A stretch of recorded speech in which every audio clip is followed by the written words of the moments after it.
عاشورہ کا روزہ 10ویں تاریخ کا روزہ، جب آپ سے اس دن کے روزے کے بارے میں پوچھا گیا تو آپ نے فرمایا یہ روزہ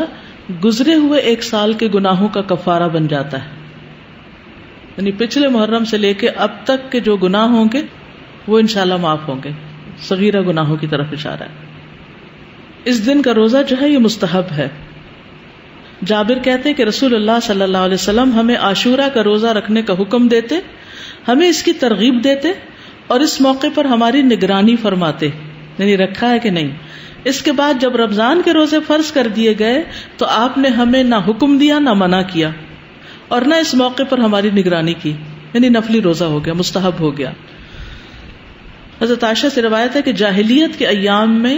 عاشورہ کے دن کا روزہ رکھا جاتا تھا، جب اسلام آ گیا تو اب جو چاہے اس کا روزہ رکھ لے اور جو چاہے اسے چھوڑ دے۔ لیکن نبی صلی اللہ علیہ وسلم نے 2 دن کے روزے کا ارادہ کیا، یعنی 9 اور 10 کا۔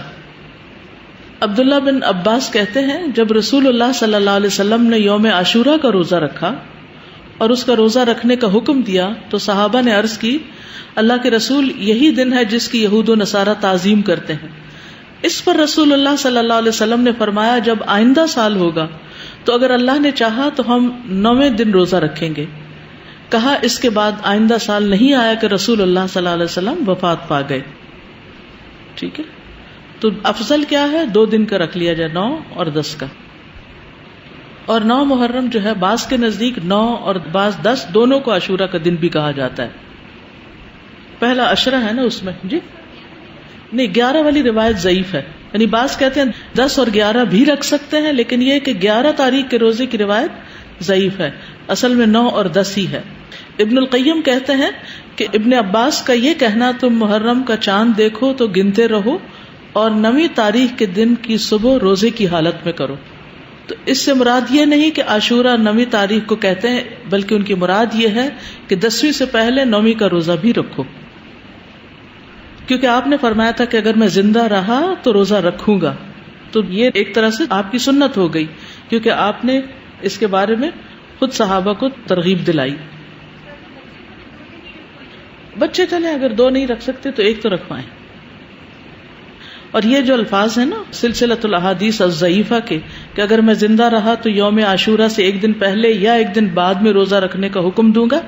یہ روایت ان الفاظ سے منکر ہے، یعنی اس کا انکار کیا گیا ہے، اس کی سند ضعیف ہے۔ اسی طرح ابن عباس کا بھی ایک قول ہے جو نبی صلی اللہ علیہ وسلم سے وہ روایت کرتے ہیں کہ آپ نے فرمایا یہود کی مخالفت کرو اس طرح کہ 1 دن پہلے یا بعد کا روزہ رکھو، تو اس کی سند ضعیف ہے، تو اس لیے بعد والا نہیں۔ ابن تیمیہ رحمہ اللہ کہتے ہیں صحیح بات تو یہ ہے کہ 9 اور 10 دنوں کا روزہ رکھنا مستحب ہے، کیونکہ آپ کا آخری حکم یہی تھا کہ اگر میں اگلے سال زندہ رہا تو 9ویں کا بھی ساتھ رکھوں گا۔ تو زیادہ افضل کیا ہے؟ ویسے تو پورے مہینے میں روزے رکھ سکتے ہیں، آپ چاہیں تو 11ویں کا ساتھ رکھ لیں، 3 اکٹھے رکھ لیں، لیکن وہ جو ہے نا فضیلت والی بات اور مستحب ہونے والی بات وہ 9 ہی کی ہے۔